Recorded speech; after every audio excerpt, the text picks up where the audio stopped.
Hello chaps, welcome once again to John Robson Guitar Tuition. As always, I do hope you're well. This video's been a long time coming, basically because it's took me a little bit of time to organise getting all three guitars that we're going to be looking at today in the same room.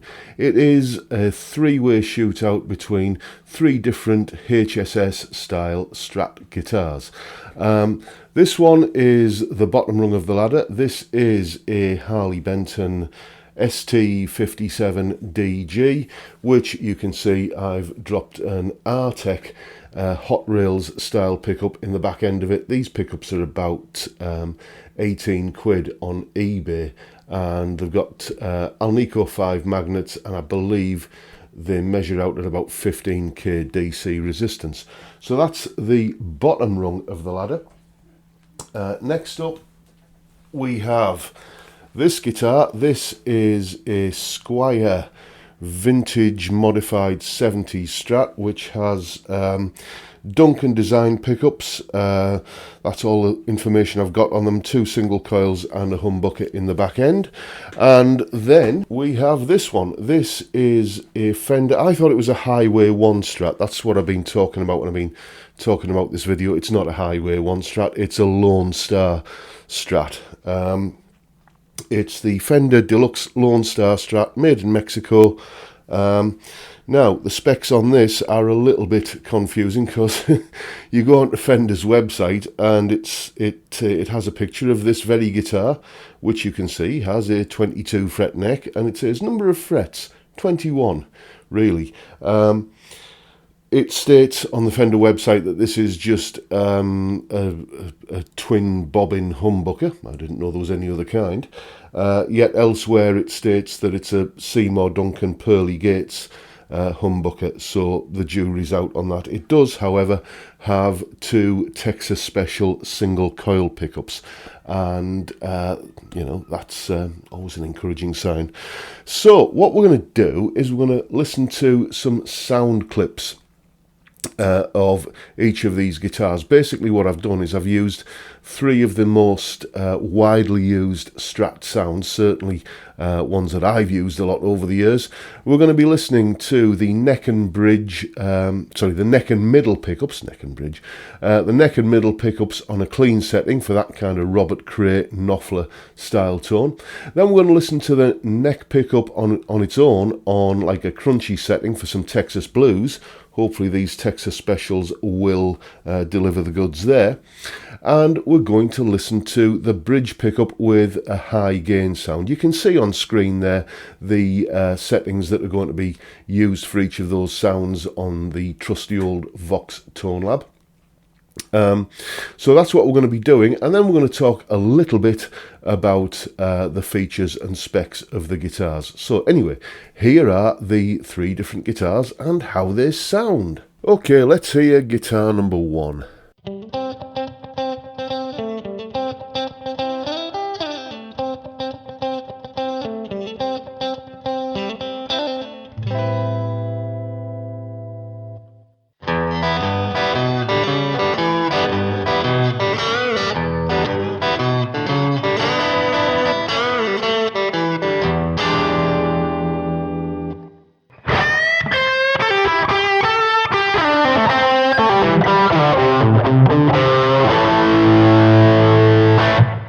Now here's guitar number 2.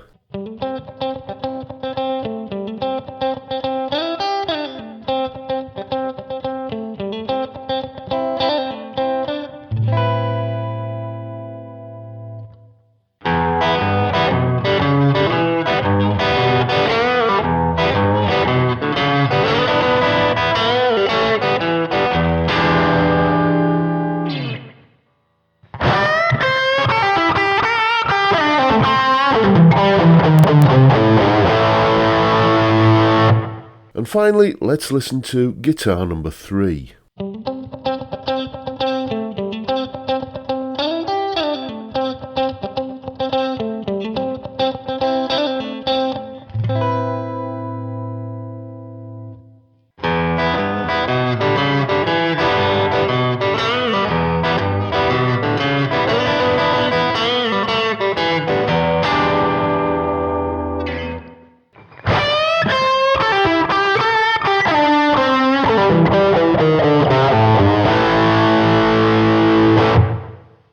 So there you go. Could you tell them apart? I'll tell you more on that later. Let's talk about a few specs of the guitars. This isn't an in-depth review of 3 different guitars because that would frankly go on forever. So we're just going to kind of look at some edited highlights here, starting with the Harley Benton. It has an alder body and a maple neck. Well, all 3 guitars have a maple neck, but a maple fretboard, you know what I mean.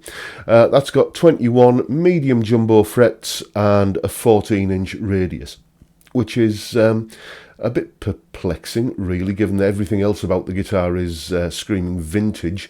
You know, in terms of the number of frets and the Clusen type tuners that it's got on it, but it has a very modern feeling 14-inch radius. Not a problem for me, but I know that does bother some people. It also, as I say, has that Artec single coil sized humbucker in the back end that you've just heard. The Squier has a basswood body with a maple neck once again, and a rosewood fretboard with a more traditional-ish 9.5-inch radius, and again 21 frets. The Deluxe Lone Star, the Fender, despite what Fender say on their website, I can attest to the fact that this one has 22 medium jumbo frets, and we discussed the pickups earlier. It might be a Pearly Gates pickup, it might not. Either way, it has an alder body and the Texas Special pickups that I mentioned earlier. Interestingly, the trem blocks, which I think does have a big impact on the sound of a Strat. If you look at the Harley Benton here, you can see it's got a nice big fat trem block. It's pot metal, zinc stuff, whatever it is. It's certainly not steel because it doesn't grab hold of a magnet. The Squier has probably the thinnest trem block that you can get away with.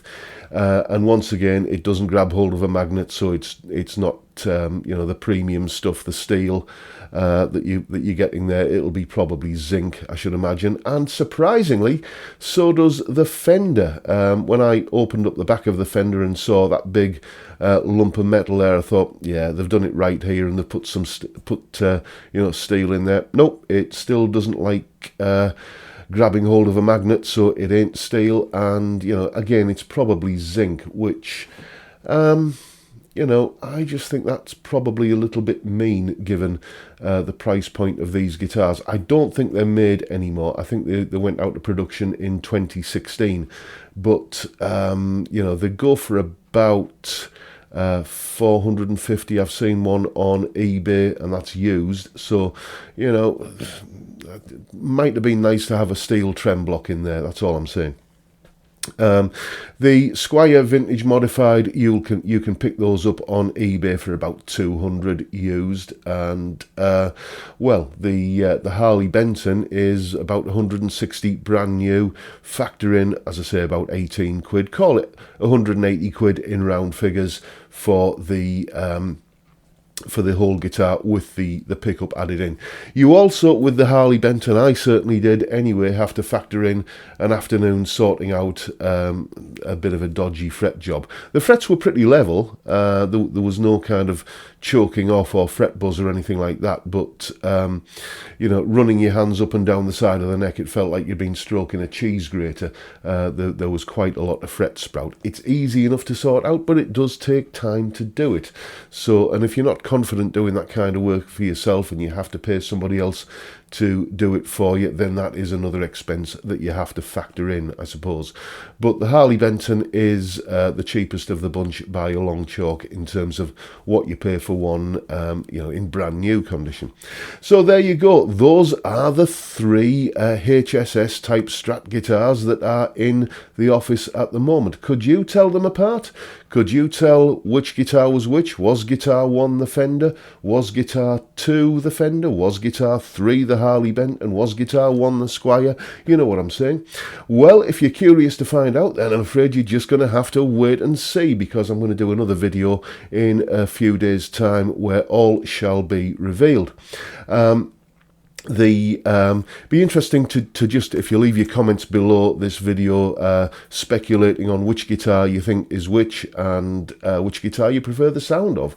Really, I personally don't think there was a hell of a lot to choose between all three guitars in terms of the sound. Really, not a great deal. So there you go. Let me know what you think in terms of which guitar is which and which guitar you preferred. I'll just mention again that you probably noticed the Harley Benton here, the ST57, has a fret zealot installed on it. I'm absolutely loving this fret zealot system. As a guitar teacher, it's making life a lot easier for me when I've got students, and I just give them this guitar and say, put your fingers where the lights are, and I'll go and put the kettle on. I don't, but the temptation is there sometimes. It's a really great learning aid. I'm very, very impressed with it. And as you know, one of my Udemy courses is going to be bundled into the Fret Zealot app very, very soon. And if you fancy getting yourself a Fret Zealot, then use the discount code that you can see on screen there when you purchase one from fretzealot.com, link in the description. And of course, there are my Udemy courses that I've just hinted at there. More details about those at the end of the video, including the new one, which is sort of a sequel to the best-selling course.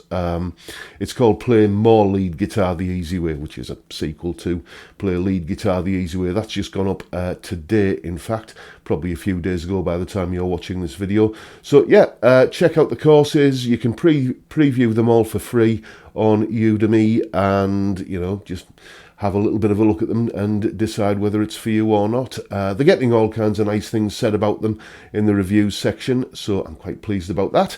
And yeah, let me know what you think about the guitars, folks. And that's pretty much it for today. If you've enjoyed the video, please hit the subscribe button, ring the notification bell, and give me a like while you're at it. And I'll just take this opportunity to say thanks for your time, thanks for watching, and I look forward to seeing you all again next time around. Bye for now, folks. And don't forget, before you go, to check out my Udemy courses, which you can see are available via my website, which is also where you can contact me to get in touch for some one-to-one tuition, either via Skype or in person if you live local to me.